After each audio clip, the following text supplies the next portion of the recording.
Good morning, Sunday morning sewing. I'm making this skirt, which I thought was going to be like a million pieces, but it's not. It's only two. But I wanted to let you know about the fit and sizing of this.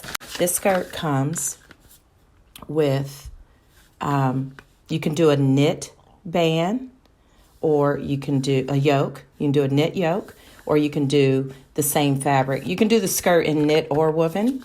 But with either fabric, you can do a knit yoke, waist yoke, or you can do the same woven with elastic. And I chose to do the woven because I'm using a really beautiful linen fabric that's going to, provide all of the bulk and everything to make a really full skirt. This is from fabricstore.com, which I love. This is my third or fourth time ordering from them.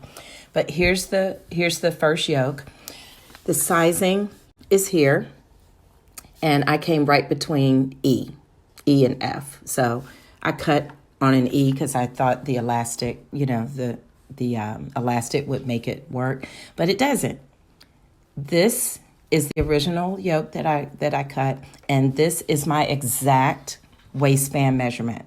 So if it calls for elastic, it's not wide enough to get over my hips. So yeah, and a zipper will not work into this skirt. So, and I didn't want to do that. So, because I thought about that first. So I recut another waist yoke, and here's the original pattern piece. It's cut on the fold, and I originally cut on E and I cut on G, and I just kind of drafted it to make sure it fit the actual skirt and the low hip line. So just watch that. If you're going to do this skirt, just watch the measurements, and be generous with the measurement, or actually do a muslin. That's what I would suggest. Okay, I'll keep you posted.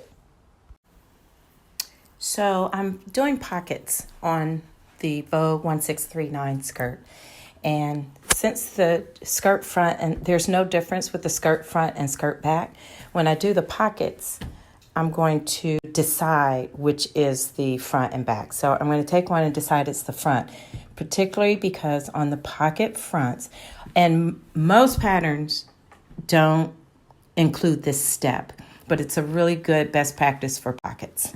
Well, let me give you another background because this is all chocolate linen. So on the front pocket piece, after I stitch it on, I'm going to understitch it right here. And on this pattern, it didn't have it on there, but I always understitch front pockets because that piece is always to the front, and it lays nicer when you put the piece together. And I'll show you what that looks like when we get it together. But on this skirt, determine which piece is going to be your front and back, and understitch the pocket piece before you put the two pieces together, the front and back together. Okay. So I wanted to also share, this is what I usually do with pockets also, because there can be so much bulk in pockets. So, you've got your circle marked there at where you should stop before you go into the pocket and stitch. Really secure because you've kind of secured it with the thread. And then remember when I told you to understitch the front piece? So here's my front, it's laying on the ironing board. And so here's the front piece, and see how nicely it lays down? And this piece will always be, this is where your hand will be. So that's why the understitching is just a good tip. And then I press it.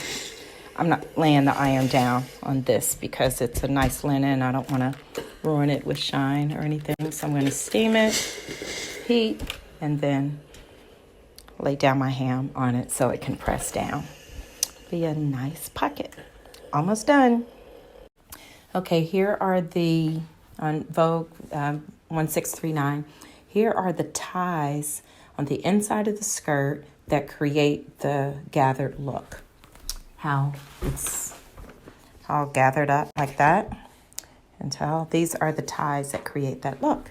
And according to the instructions, this is what you do. You actually tie it in a knot, which is pretty cool. We'll see.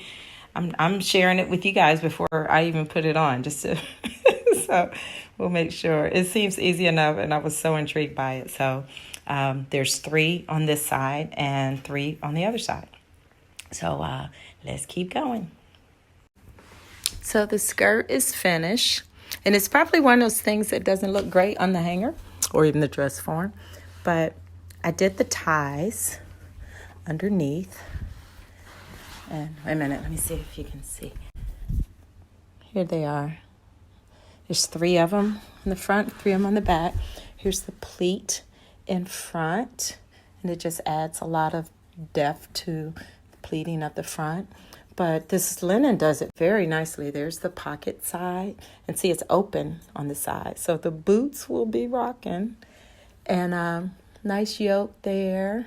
I haven't pressed it or anything. So I don't want to overpress this linen. But I'm going to let it hang for a little while with these pleats in it. But I think it's going to be really cute. But number one, it was easy. So I wanted to show the ease and everything in a Vogue pattern, a simple Vogue pattern. I know it looks crazy right now with all the wrinkles and everything. But y'all know when I put it on, I got a top I'm going to do with it. Hold on. This is my top color. So I love chocolate and pink. I always have. So that's going to be a knit long sleeve top because it's fall, y'all. Hope you enjoyed it. Ask me questions if you need any help, but make this skirt. It's worth it.